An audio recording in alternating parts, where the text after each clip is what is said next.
Well, here we are. How you doing, YouTube? 80s Wicked Horror here.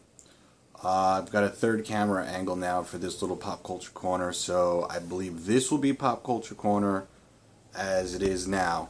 I have the other angle where I'm shooting from over in this direction, facing this direction for more broader videos, and then over on my couch over there when I'm trying to do rant day and whatnot. So hopefully I've gotten this all figured out, so now I can just shoot videos and hopefully entertain you guys.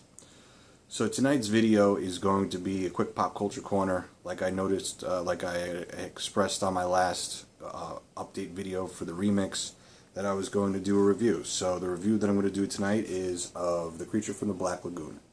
Now this Creature from the Black Lagoon is a legacy collection that came out in like 2007. This is a great box set. Anybody who's a fan of the classic Universal monsters, Frankenstein, Dracula, the Wolfman, the Mummy, and so on, these are fantastic sets. The ripping of the DVD onto, the ripping of the DVD is not that great because it's a double-sided disc in most cases, where you have two movies on one side of each disc, depending on how many movies there are on the set, which causes, some compression issues. But other than that, these are all the films that they made, and it's just the packaging and everything is fantastic. So, anyway, to get into this review real quick, the first movie on this is obviously Creature from the Black Lagoon, the classic monster movie. The best out of the three in the sense of the mystery and adventure that is involved in the film series. The suit, I think, is the best in that series.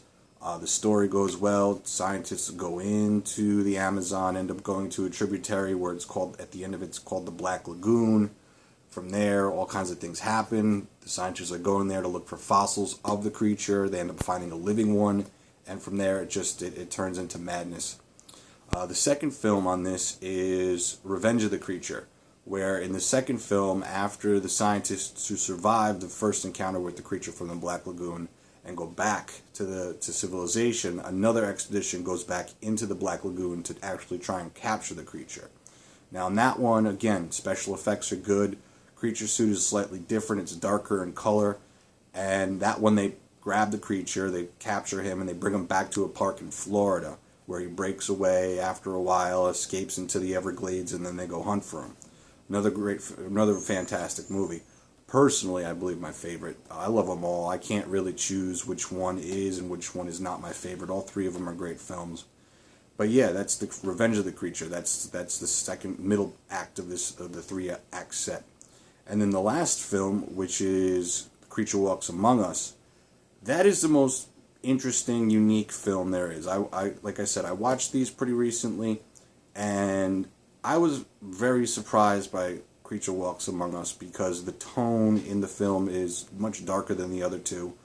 They deal with a lot more the human psychoses, sane versus insane, and they kind of throw the creature in there as the metaphor for what scientists are going through in this film. You have one scientist who's obsessed with changing the creature from a sea animal or a water animal to a land animal. You have another scientist who's just dealing with the facts and not trying to push the boundaries of science. And their interaction with the whole, background of the film, the background of the other characters, is really what sets this one in a different direction than the other two films. In this one, the villain is really the scientist who ends up going crazy because of his wife and his jealousies and his passion for messing with science rather than just letting science do the work by itself.